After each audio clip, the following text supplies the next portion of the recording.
Parents വീട്ടിലില്ലാത്ത ഒരു സാഹചര്യം നോക്കിയിട്ട് വാട്ടർ ക്യാനുമായിട്ട് ഒരു പയ്യൻ ആ വീട്ടിലേക്ക് വരികയാണ്. Hi guys, welcome back. Parents വീട്ടിലില്ല. ഒരു കല്യാണ ആവശ്യത്തിന് രണ്ടുപേരും പോയതാണ്. വീട്ടിലാണെങ്കിലോ കുട്ടി തനിച്ചാണ്. കുട്ടിയോട് പാരൻസ് ചോദിച്ചു, മോള് വരുന്നോ? അപ്പം എന്താ പറഞ്ഞെന്നറിയോ? ഞാനില്ല, എനിക്ക് പഠിക്കാനുണ്ട്, ഒരുപാട് എഴുതാനുണ്ട് എന്നൊക്കെ പറഞ്ഞു. ഈ സമയത്ത് പാരൻസ് വീട്ടിലില്ലാത്ത ഒരു സാഹചര്യം നോക്കിയിട്ട് വാട്ടർ ക്യാനുമായിട്ട് ഒരു പയ്യൻ ആ വീട്ടിലേക്ക് വരികയാണ്. പിന്നീട് എന്താണ് ഇവിടെ സംഭവിച്ചത്? ശരിക്കും ഞെട്ടിപ്പിക്കുന്നതാണ്. നമുക്ക് കാണാം.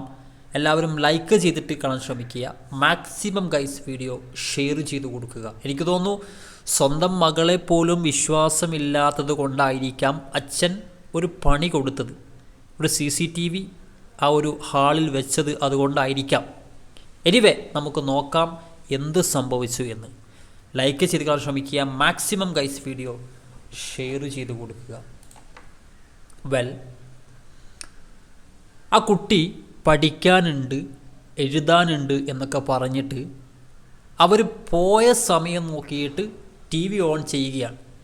TV കണ്ടുകൊണ്ടിരിക്കുന്ന സമയത്താണ് ഗൈസ് വാട്ടർ ക്യാനുമായിട്ട് വെള്ളം സപ്ലൈ ചെയ്യുന്ന പയ്യൻ വീട്ടിലേക്ക് വരുന്നു. കോളിംഗ് ബെൽ അടിക്കുന്നു. പെൺകുട്ടി ആ കോളിംഗ് ബെൽ അടിച്ച സൗണ്ട് കേട്ടിട്ട് ഡോർ ഓപ്പൺ ചെയ്ത് കൊടുക്കുന്നു. പയ്യൻ അകത്തോട്ട് കയറുന്നു. ഒരു കാരണവശാലും പരിചയമില്ലാത്ത ആളുകളെ വീടിൻ്റെ അകത്ത് കയറ്റിയിട്ടുള്ള സ്വാതന്ത്ര്യം നിങ്ങൾ കൊടുക്കരുത്.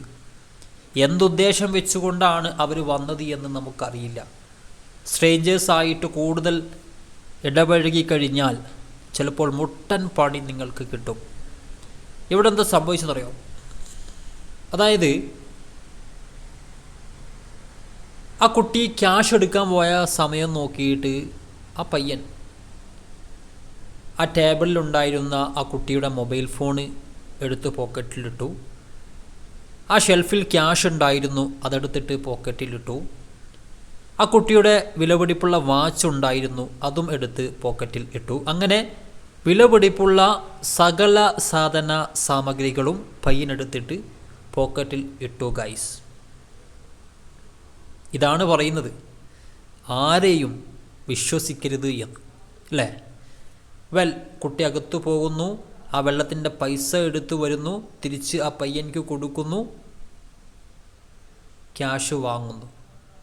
ഇനിയാണ് നിങ്ങൾ ശ്രദ്ധിക്കേണ്ടത്. ക്യാഷ് വാങ്ങിയ ഓൺ ദ സ്പോട്ട് ആ പയ്യൻ അവിടെ നിന്ന് പോയി. പെൺകുട്ടി ഡോർ ക്ലോസ് ചെയ്തു. പക്ഷെ അച്ഛൻ പ്രതീക്ഷിച്ച പോലൊന്നും നടന്നിട്ടില്ല കേട്ടോ. ബോയ് ഫ്രണ്ട് വരും, അവനുമായിട്ട് സമയം ചെലവഴിക്കും എന്നൊക്കെയുള്ളൊരു സംശയമാണ്. പക്ഷേ അതൊന്നും ഇന്ന് സംഭവിച്ചിട്ടില്ല. നോക്കുക ആ കുട്ടി സോഫയിൽ ഇരുന്ന സമയത്താണ് ഫോണ് അവിടെ എവിടെയും കാണുന്നില്ല. വീട് മുഴുവനും ആ കുട്ടി സെർച്ച് ചെയ്തു, ഇല്ല. അന്നേരമാണ് ബോധ്യപ്പെട്ടത് സാധനം പോയി എന്ന്. അപ്പം അതുകൊണ്ട് തന്നെ നിങ്ങളുടെ വീടുകളിലൊക്കെ പല ആളുകൾ പല ആവശ്യങ്ങൾ പറഞ്ഞിട്ട്, പല ഉദ്ദേശങ്ങൾ പറഞ്ഞിട്ട് പല സമയത്ത് കയറി വരും. ചിലപ്പോൾ നിങ്ങളുടെ ഭർത്താക്കന്മാരില്ലാത്ത സമയത്ത് കയറി വരും, അച്ഛനില്ലാത്ത സമയത്ത് കയറി വരും. ഈ സമയത്തൊക്കെ വന്നു കഴിഞ്ഞാൽ ചിലപ്പോൾ അവരറിയുക പോലുമില്ല വീട്ടിൽ ആരും ഇല്ല എന്നുള്ളത്. പക്ഷേ നിങ്ങളുമായിട്ട് സമയം ചെലവഴിച്ച് സംസാരിച്ച് ഇടപഴകുന്ന സമയത്തായിരിക്കും അവർ മനസ്സിലാക്കുക ഇവിടെ ആരുമില്ല എന്ന്. അപ്പോൾ അവരെന്ത് ചെയ്യും? ഇത്തരത്തിൽ ശ്രദ്ധ മാറ്റിയിട്ട് സാധനങ്ങൾ അടിച്ചു മാറ്റി കൊണ്ടുപോകും, അല്ലെങ്കിൽ നിങ്ങളെ അവരുപയോഗിക്കും. ശ്രദ്ധിച്ചോ. മാക്സിമം ഗൈസ് വീഡിയോ ഷെയർ ചെയ്ത് കൊടുക്കുക. മറ്റൊരു വീഡിയോ കാണാം. Bye friends.